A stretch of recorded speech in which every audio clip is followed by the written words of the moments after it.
Hello everyone, current affairs with prelim booster में आपका स्वागत है। आज है 20 मई 2021। तो आज हम देखेंगे कि कौन से आर्टिकल पीआईबी, द हिंदू और अदर न्यूज़पेपर्स में काफ़ी इंपॉर्टेंट रहे हैं। तो चलिए शुरू करते हैं। जैसा कि आप देख रहे हैं, आज है हमारा current affairs with prelim booster का 20 मई 2021। तो आज हम देखते हैं कि हमारा पहला आर्टिकल कौन सा सबसे ज़्यादा इम्पॉर्टेंट रहा है। तो हाल ही में चर्चा में रहा है पहला आर्टिकल हमारा फरजाद बी गैस फील्ड।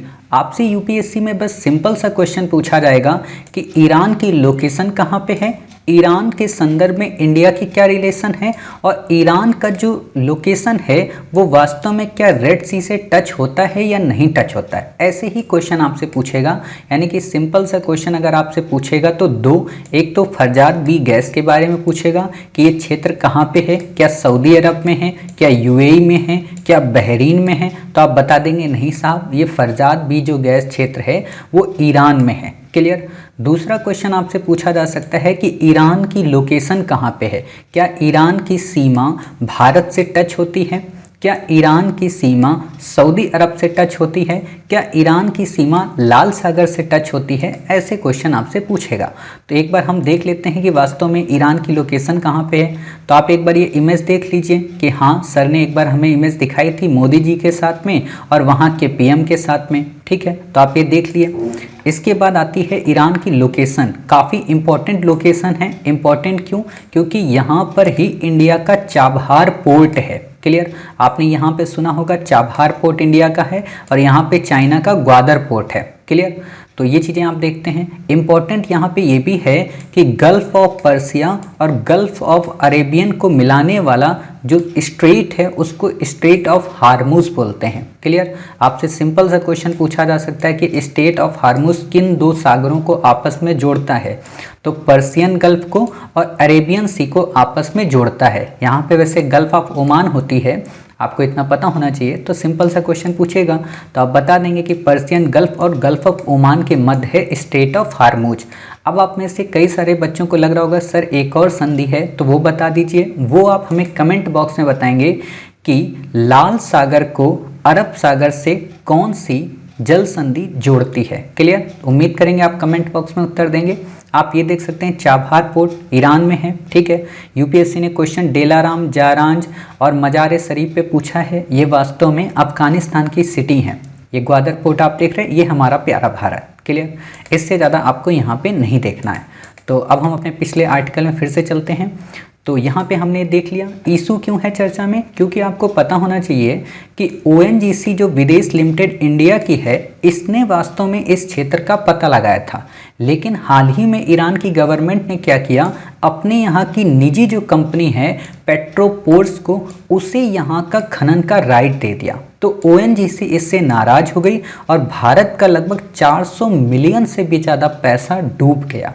कहाँ ये जा रहा। हालांकि अभी नेगोशिएशन चल रही हैं, देखते हैं आगे क्या होता है। इतना तो आपसे नहीं पूछेगा। इंपॉर्टेंट ये है कि भारत का यहाँ चाबहार पोर्ट है, आपको पता है, और चाबहार पोर्ट में ही दो छोटे छोटे और पोर्ट हैं, शाहिद कालंत्री और शाहिद बेइज्जती। ये आपको याद रखना है। सिंपल सा क्वेश्चन आपसे पूछा जा सकता है, हाल ही में चर्चा में रहा शाहिद कालंत्री और शाहिद बेइज्जती क्या है। ये ईरान की दो परमाणु पनडुब्बियाँ हैं, ये ईरान के दो एटॉमिक क्षेत्र हैं, ये सऊदी अरब की दो मिसाइल्स हैं, या इजराइल और पैलेस्टीन के मध्य संघर्ष के दो क्षेत्र हैं। तो आप बता देंगे नहीं साहब, ये वास्तव में ईरान में दो बंदरगाही क्षेत्र हैं। ठीक है।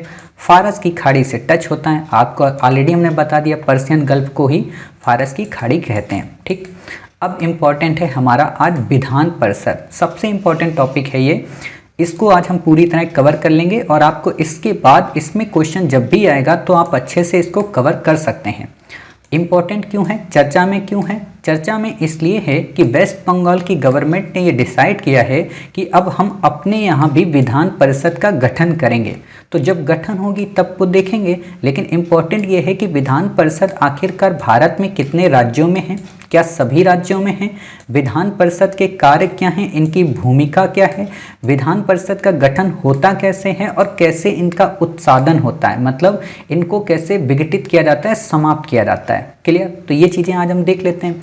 तो पहला क्वेश्चन तो ये बन सकता है कि पश्चिम बंगाल में पहली बार विधान परिषद के गठन की बात की जा रही, तो गलत हो जाएगा क्योंकि ऑलरेडी 1969 में वहाँ पर विधान परिषद थी, उसी समय उसे समाप्त किया गया था। क्लियर। दूसरी बात, भारत में विधायिका की द्विसदनी प्रणाली को अपनाया गया है, अर्थात जैसे इंडिया में संसद में 2 सदन हैं, लोकसभा और राज्यसभा, वैसे ही राज्यों में भी द्विसदनी विधायिका को अपनाया गया था। विधानसभा और विधान परिषद, आपने पढ़ा होगा 1919 का एक्ट भारत शासन अधिनियम, जिसमें कहा गया था कि केंद्र में द्विसदनी व्यवस्था की बात हुई थी और प्रांतों में द्वैत शासन की बात हुई थी। क्लियर। और उसी जो केंद्र की सिचुएशन थी उसे ही बाद में एक तरीके के प्रांतों के रूप में बांट दिया गया था और 1935 के अधिनियम में प्रांतों को स्वायत्तता दे दी गई थी और केंद्र में फिर क्या हुआ था, द्वैत शासन शुरू हो गया था। क्लियर। तो ये बातें आपको याद रखना है। फिर बात आती है कि वर्तमान में इस समय कितने राज्यों में विधान परिषद हैं, ये आपको याद रखना है। वर्तमान में 6 राज्यों में विधान परिषद हैं। पहले 7 में थी, जम्मू कश्मीर से समाप्त कर दिया गया, तो अब कितनी बची, 6। अभी पश्चिम बंगाल बनवाने की कोशिश कर रहा है तो एक और हो जाएगी, कितनी हो जाएंगी, 7, लेकिन अभी बनी नहीं है, तो इसलिए आपको 6 तक याद रखनी है। अगर एग्जाम के पहले 7 हो जाएंगे तो हम आपको 7 बता देंगे, ठीक। लेकिन मज़ेदार चीज़ क्या है कि आंध्र प्रदेश चाह रहा है कि हम अपनी विधान परिषद समाप्त कर दें, तो लास्ट में बचेंगी कितनी, 6 ही तो बचेंगी हमारी, ठीक है। तो ये चीज़ें हैं, आपको पता होनी चाहिए। आंध्र प्रदेश में है, ठीक है, तेलंगाना में है, उत्तर प्रदेश में है, बिहार में है, महाराष्ट्र में है, कर्नाटक में है। कहने का मतलब विंध्य के दक्षिण के 4 राज्य। क्लियर। कौन से, कर्नाटक, महाराष्ट्र, आंध्र प्रदेश, तेलंगाना और 2 उत्तर भारत के, उत्तर प्रदेश और बिहार। ये दोनों भाई भाई हैं, इसलिए हमेशा साथ में रहते हैं। अब एक बार हम इनकी सबकी इमेज के रूप में देख सकते हैं। ये देखिए आप, उत्तर प्रदेश याद रहेगा आपको हमेशा, ये हमारा बिहार, ठीक है, यहाँ पे ये हमारा महाराष्ट्र, ये हमारा तेलंगाना, ये हमारा आंध्र प्रदेश और ये हमारा कर्नाटका। क्लियर। तो आपको ये याद रखना है कि अच्छा इतने सभी के सभी राज्य थे। अब इम्पॉर्टेंट यहाँ पे एक और चीज़ है, क्या तेलंगाना एक लैंडलॉक कंट्री है, तो बिल्कुल सही बात है, तेलंगाना एक लैंडलॉक कंट्री है। दूसरा क्वेश्चन आप ये बताइए हमें कि पूरे भारत में कौन से कंट्री ऐसे हैं जिनकी सीमा समुद्र से नहीं टच होती या जो पूरी तरीके से लैंडलॉक हैं या जिनकी सीमा किसी भी अंतर्राष्ट्रीय देश से नहीं लगती। अब यहाँ पे 3 बातें याद रखना, ये 3 कंडीशन जिस पे फुलफिल हो वही बताना। पहली कंडीशन उनमें ये होनी चाहिए कि वो किसी अंतर्राष्ट्रीय सीमा से ना लगते हों, लैंडलॉक हों, ठीक है। यानी कि जैसे पंजाब है, अंतर्राष्ट्रीय सीमा से तो लगता है लेकिन लैंडलॉक तो है, तो ये नहीं आएगा, ठीक है। हरियाणा मान लिया जाएगा, क्यों, क्योंकि ना तो अंतर्राष्ट्रीय से लगता है, लैंडलॉक भी है, ठीक है। एमपी मान लिया जाएगा। बाकी आप बताइएगा कि कौन से ऐसे कंट्री जो ना तो अंतर्राष्ट्रीय सीमा से लगते हैं, जो ना ही समुद्र से सीमा बनाते हैं, यानी कि जो पूर्णतः लैंडलॉक हैं, ठीक है। इतनी बातें आप समझ गए। 2 क्वेश्चन हो गए आपके कमेंट बॉक्स में। चलिए फिर यहाँ पे आप देख सकते हैं ये उत्तर प्रदेश की विधानसभा है, ठीक है, यानी कि विधान परिषद की तरह ही, ठीक। ये आंध्र प्रदेश 2 हो गई आपकी, तीसरी ये हमारी तेलंगाना की, क्लियर, चौथी हमारी है बिहार की, 5वीं हमारी है महाराष्ट्र की, ठीक है, 6ठी हमारी है कर्नाटक की। तो ये आपको याद रहेंगी पिक्चर्स, हम पिक्चर्स इसलिए दिखा देते हैं ताकि आपको याद रहेगा, चीज़ें आप भूलेंगे नहीं, ठीक है। तो जो मैंने अभी तक आपको बताया कि आंध्र प्रदेश चाह रहा है कि हम अपने यहाँ समाप्त कर दें, तो सिंपल सी बात है, आपको पता है 2019 में जम्मू कश्मीर से जब 370 के अवॉक किया गया तो वहाँ पे ये इसको भी समाप्त कर दिया गया, ये भी आपको पता है। अब प्रश्न पूछा जाएगा कि आखिरकार विधान परिषद का गठन होता कैसे है, इनका उन्मूलन कैसे किया जाता है, यानी कि इनको समाप्त कैसे किया जाता। तो पहला तो क्वेश्चन यही बनेगा कि विधान परिषद का गठन राज्य विधानसभा के द्वारा किया जाता। तो आप कहेंगे नहीं साहब, विधान परिषद का गठन किसके द्वारा किया जाता है, संसद के द्वारा। क्लियर। यानी कि संसद के पास ये राइट है विधान परिषद के गठन का। क्लियर। दूसरी इंपॉर्टेंट बात कि संसद उन्हीं राज्यों में विधान परिषद का गठन कर सकती है जहां पर हो या जहां पर ना हो, और तभी कर सकती है जब वहां की राज्य विधानसभा इस संबंध में संकल्प पारित करे। जैसे पश्चिम बंगाल की विधानसभा ने कहा है कि बाबूजी हमारे लिए एक विधान परिषद बना दीजिए, तो मोदी जी कह रहे कि ठीक है भाई, हम सोच के बताएंगे, ठीक। ठीक है ना। तो ये चीज़ें पता होनी चाहिए कि संसद के पास राइट है। अब यहाँ पे कई बार यूपीएससी चालाकी करती है, क्या करती है, आपको राज्यपाल दे देगा, राष्ट्रपति दे देगा, विधानसभा, केवल विधानसभा के पास अधिकार है, ऐसा भी ऑप्शन दे देते हैं कभी कि केवल विधानसभा का अधिकार, केवल विधानसभा के पास अधिकार है। ठीक है, तो ऐसा भी नहीं है, केवल नहीं आएगा, क्योंकि विधानसभा संसद के साथ मिलकर बनाती है। ठीक, चलिए अब बात आती है, इस तरह के किसी प्रस्ताव का राज्य विधानसभा द्वारा पूर्ण बहुमत से पारित होना आवश्यक है। यानी कि अगर ममता बनर्जी जी को अपने यहाँ विधान परिषद बनवाना है तो उनको पूर्ण बहुमत के माध्यम से उस बिल को या विधेयक को पास कराना होगा। अब एक बात बताइए, पूर्ण बहुमत क्या होता है? पूर्ण बहुमत होता है कि विधानसभा की टोटल संख्या जो है उसका 50+1, क्लियर। यानी कि मान लीजिए टोटल संख्या कितनी है, 300, 300 का मतलब पूर्ण बहुमत कितना हो गया, 151, क्लियर। इसको बोलते हैं पूर्ण बहुमत। यानी कि कई बार बच्चे कंफ्यूज रहते हैं कि क्या 300 की 300 मेंबर चाहिए, बिल्कुल भी नहीं।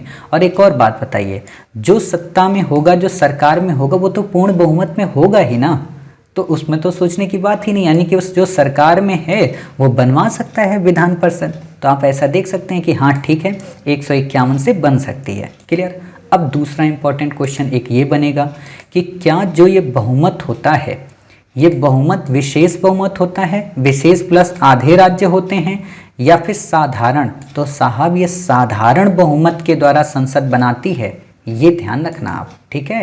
यानी कि विधान परिषद का जो निर्माण है, संविधान में जो संशोधन है, वो साधारण बहुमत के अकॉर्डिंग होता है, ना कि 368 के अंतर्गत। कई बार क्वेश्चन यहाँ पे घुमा देता है कि राज्य विधान परिषद का जो गठन होता है वो विशेष प्लस आधे राज्यों के द्वारा होता है, राज्य विधान परिषद का जो गठन या उत्साधन है वो वास्तव में संविधान संशोधन 368 के अंतर्गत संशोधन माना जाएगा। तो आप कहेंगे नहीं साहब, ये साधारण बहुमत से होता है, 368 का तो यहाँ नामो निशान नहीं है। अब एक बात और बताइए, ये भी क्वेश्चन आपको कमेंट बॉक्स में बताना है कि जो नागरिकता के उत्साधन और नागरिकता की जो समाप्ति है ना, नागरिकता की प्राप्ति और नागरिकता की समाप्ति से रिलेटेड जो कानून हैं वो निम्न में से किस संविधान संशोधन के अंतर्गत आते हैं? क्या साधारण बहुमत के अंतर्गत, क्या विशेष बहुमत के अंतर्गत, या विशेष प्लस आधे राज्य? हम देखो ऐसा इसलिए कर रहे हैं ना ताकि आप हमारे साथ सहयोग करके अपनी तैयारी को प्रतिस्पर्धात्मक बना सकें, ठीक है। आपको क्या करना है, गूगल में सर्च मारिए या एम लक्ष्मीकांत पॉलिटी उठाइए, देखकर चिपका दीजिए, ठीक है। हम ये नहीं चाहते कि आपको याद ही हो तुरंत, लेकिन आप देखकर भी लिख देंगे ना तो ज़िंदगी में कभी नहीं भूलेंगे, क्योंकि आपको पता रहेगा मैंने उसको कमेंट मारा था। जैसे होता ना कि बचपन में जब हम किसी को गालियाँ देते हैं तो याद रहती हैं, उसी तरीके से आपको ये याद रहेगा कि अच्छा मास्टर वाले वीडियो में हमने कमेंट मारा था कि विधान परिषद का जो गठन होता है वो साधारण बहुमत से होता है, ठीक है। नागरिकता का आप बता दीजिए। अब बात आती है इसकी संरचना कैसी होती है। संरचना में राज्य की विधानसभा, ठीक है, कुल संख्या के 1/3 से अधिक और 40 से कम सदस्य नहीं होंगे। मतलब ये क्या कहना चाह रहा है, ये कहना चाह रहा है कि मान लीजिए किसी राज्य विधानसभा में 300 मेंबर हैं, विधानसभा ध्यान देना, तो इसके 1/3 मेंबर ही विधान परिषद बनाएंगे। यानी कि 100 मेंबर की जो कमेटी होगी ना, 100 मेंबर ही होंगे विधान परिषद में। 300 विधानसभा में होंगे तो 100 विधान परिषद में होंगे, ठीक। लेकिन 40 से कम नहीं होंगे। यानी कि कई जगह पे क्या होता है ना, केवल 100 सदस्य हैं टोटल वहाँ पे, और वहाँ विधान परिषद बनाने की ज़रूरत है, तो वहाँ कितने हो गए, 33 ही हुए। तो 33 नहीं माने जाएंगे, वहाँ पे 40 माने जाएंगे, क्लियर। तो ये चीज़ें आप समझना कि 1/3 की बात है। अब यहाँ पे क्वेश्चन घुमा सकता है कि 2/3 की बात तो नहीं है, तो बिल्कुल भी नहीं, 1/3। क्योंकि कई जगह पर जब हम विधेयकों को पढ़ते हैं तो वहाँ 2/3 मेजॉरिटी की बात की जाती है, लेकिन यहाँ 1/3 है। आप लोग क्या करा करिए, जब नोट्स बनाया करिए ना ऐसे ही हमारे साथ, हालांकि PDF तो हम आपको शेयर कर देते हैं अपने टेलीग्राम चैनल पर, नीचे लिंक दी हुई है, आप हमारे टेलीग्राम चैनल से ज्वाइन हो सकते हैं, डिस्क्रिप्शन बॉक्स में लिंक है। तो आप यहाँ पे जैसे 1/3 को ऐसे गोला कर दिया करिए, ठीक, और यहाँ पर लिख दिया करिए तुरंत ही नो 2/3, क्लियर। इससे ये पता रहेगा कि अच्छा इस लाइन में ये एक लाइन है जो घुमा सकती है क्वेश्चन को गलत कराने में। और ऐसे ही धीरे धीरे करके आपका पूरा नोट्स इतना बेहतरीन बन जाएगा कि अपने आप उसमें MCQ आ जाएंगे, ठीक। विशेषता क्या है? खास बात यही है कि राज्यसभा के समान ये भी एक सतत सदन है, मतलब ये चलता रहता है, इतनी जल्दी विघटित नहीं होता है, स्थायी निकाय है, इसका विघटन नहीं होता। जैसे विधानसभा 5 वर्ष में विघटित हो जाएगी, लेकिन ये विघटित नहीं होगा। ठीक है। विधान परिषद के एक सदस्य का कार्यकाल 6 वर्ष का होता है। आपसे सिंपल सा क्वेश्चन पूछा जाएगा, कैसे विधान परिषद के बारे में बताएं, और दे देगा विधान परिषद का कार्यकाल 6 वर्ष का होता है, तो ऑप्शन गलत हो जाएगा। विधान परिषद का कार्यकाल 6 वर्ष का नहीं होता, विधान परिषद के सदस्य का कार्यकाल 6 वर्ष का होता है। ठीक है। दूसरी इंपॉर्टेंट बात कि 1/3 सदस्य हर 2 वर्ष में सेवानिवृत्त हो जाते हैं, यानी कि 6 वर्ष तक का इनका टाइम पीरियड होता है और 1/3 मेंबर प्रति 2 वर्ष में सेवानिवृत्त हो जाते हैं, यानी कि रिटायर हो जाते हैं। यहाँ पे भी आपको याद रखना 1/3 है, ना कि 2/3। क्लियर? तो ये बातें आपको याद हैं। चलिए फिर बात आती है इनका निर्वाचन कैसे होता है। बहुत सिंपल है, कुछ नहीं याद करना है। कैसे? 1/3 जो मेंबर हैं वो MLC के द्वारा, यानी कि राज्य के जो विधायक हैं विधानसभा के, उनके द्वारा। ठीक। 1/3 जो मेंबर हैं वो स्थानीय निकायों के द्वारा। इतनी बातें याद हो गई। 1/12 जो हैं वो अध्यापन जो 3 वर्ष से कर रहे हैं उनके द्वारा। 1/12 जो हैं जो ग्रेजुएट हो गए हैं उनके द्वारा। और शेष अब कितने बचे? 1/6 ये किसके द्वारा होंगे? राज्यपाल के द्वारा नॉमिनेटेड। अब एक बात बताइए, आपको पता है राज्यपाल राज्य विधान परिषद में 1/6 मेंबर को नॉमिनेट करता है, लेकिन विधानसभा में कितने लोगों को नॉमिनेट करता है? आप विधानसभा में किसको? एंग्लो इंडियन को। कितने को नॉमिनेट करता है? आप कमेंट बॉक्स में बताइए। आपका तीसरा क्वेश्चन हो गया। पहला आपका हो गया क्या? हमने पूछा था लाल सागर से अरब सागर को जोड़ने वाली कौन सी संधि। दूसरा क्या? दूसरा हमने आपसे क्वेश्चन पूछा था, बताइए कि आप हमें ये बताना कि कौन सा राज्य लैंडलॉक है जो अंतर्राष्ट्रीय सीमा से नहीं लगता। और तीसरा ये क्वेश्चन है आज का कि राज्यपाल के द्वारा राज्य विधानसभा में कितने मेंबर को एक तरीके से नॉमिनेट किया जाता है। क्लियर? तो आपको ये चीज़ें याद हो गई। बाकी आपको इसमें कुछ भी नहीं याद रखना है।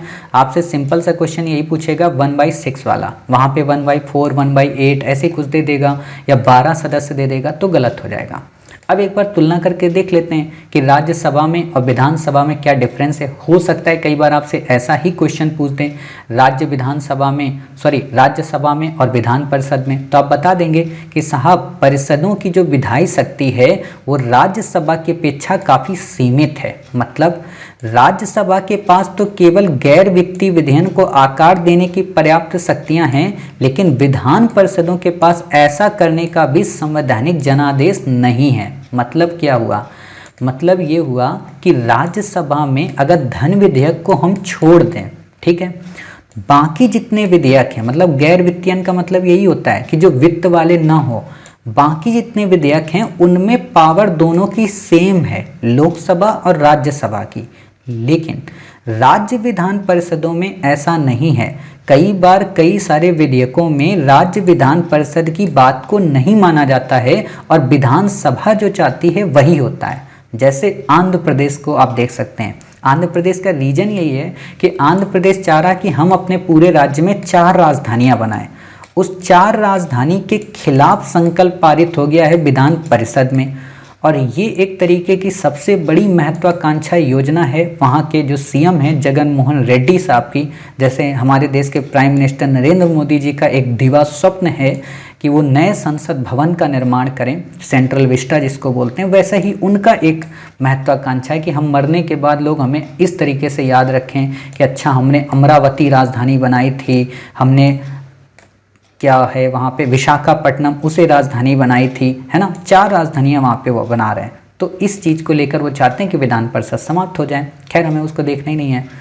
फिर आता है इम्पोर्टेंट बात कि राज्यसभा सांसद क्या हैं कि वो MLC, राष्ट्रपति और उपराष्ट्रपति के चुनाव में, यानी कि जो राज्यसभा सांसद होते हैं मेंबर ऑफ लेजिस्लेटिव काउंसिल के विपरीत, वो मतदान नहीं कर सकते हैं। सिंपल सी बात है, जैसे राज्यसभा का मेंबर है वो क्या करता है, राष्ट्रपति के चुनाव में भाग लेता है, ये बात अलग है कि उसमें इलेक्टेड होते हैं। उपराष्ट्रपति के चुनाव में भाग लेता है, इलेक्टेड और नॉमिनेटेड दोनों। लेकिन विधान परिषद का जो मेंबर है ना वो इसमें पार्टिसिपेट नहीं करता। लेकिन एक और बात बताएं आपको, विधानसभा का पार्टिसिपेट करता है किसमें, राष्ट्रपति के चुनाव में। ठीक है, ये याद रखना। सिंपल सा क्वेश्चन है, आपसे क्वेश्चन पूछ दे कि विधान परिषद का सदस्य किस में भाग नहीं लेता है? क्या राष्ट्रपति के चुनाव में भाग लेता है? आप कहेंगे नहीं। उपराष्ट्रपति में? नहीं। ठीक है, तो आप कहेंगे इनमें भाग ही नहीं लेता है। अब क्वेश्चन आपसे ये जरूर पूछा जा सकता है कि क्या विधान परिषद का सदस्य जो होता है क्या वो उपराज्यपाल होता है? सॉरी, विधान परिषद का जो अध्यक्ष होता है वो उपराज्यपाल? तो नहीं साहब। जैसा कि उपराष्ट्रपति राज्यसभा का अध्यक्ष होता है वैसा अध्यक्ष विधान परिषद में नहीं होता। विधान परिषद का जो अध्यक्ष होता है वो विधान परिषद से ही किसी पर्सन को चुना जाता है। यानी कि जो उपराष्ट्रपति जो सदन का सदस्य नहीं होता है वो राज्यसभा का सभापति बनता है, लेकिन विधान परिषद में जो सदन का सदस्य होता है वही उसका अध्यक्ष बनता है। इतनी बातें समझ गए? इससे ज़्यादा आपसे नहीं पूछेगा। भूमिका पे क्वेश्चन आपसे बिल्कुल भी नहीं पूछेगा। इतना तो आप जान ही गए कि भूमिका क्या हो सकती है। भूमिका यही होगी कि वो जो विधेयक पास होते हैं उन पर थोड़ा डिबेट और डिस्कशन कर सकता है ताकि वो विधेयक महत्वाकांक्षी ना बन पाए। ठीक है, साथ ही वो ये भी करते हैं कि जो विधायी प्रक्रिया में जो लोग नहीं आ पाते हैं इलेक्ट होके, जो पर्सन समाज के लिए काफ़ी अच्छा काम करते हैं, तो वो बिना चुनाव ही समाज का प्रतिनिधित्व कर सकें। ठीक है, इससे ज़्यादा आपसे क्वेश्चन नहीं आएगा। क्लियर? उम्मीद है कि आपको ये आर्टिकल्स काफ़ी अच्छे लगे होंगे। हमने ये 2 आर्टिकल काफ़ी डिटेल में डिस्कस किए, आपको समझ में आया होगा। फरजाद बी गैस के बारे में और विधान परिषद से रिलेटेड सारे इश्यूज़ के बारे में। मिलते हैं अपने कल कुछ नए आर्टिकल्स के साथ। तब तक अपना ख्याल रखिए और स्वस्थ रहिए।